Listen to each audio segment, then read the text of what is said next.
Pak, cuma palem-palem Pak. Palem, Kalau Pak. kolong besar itu Pak. Iya. Bukan kita orang tinggal. Iya.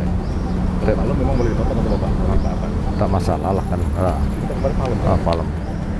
Mana ini pendestrian ini kayak ini tanggung jawab dia juga, Pak. Iya, itu kan pedestrian Pak. Seluruhnya. Pedestrian. Ini termasuk taman juga Pak.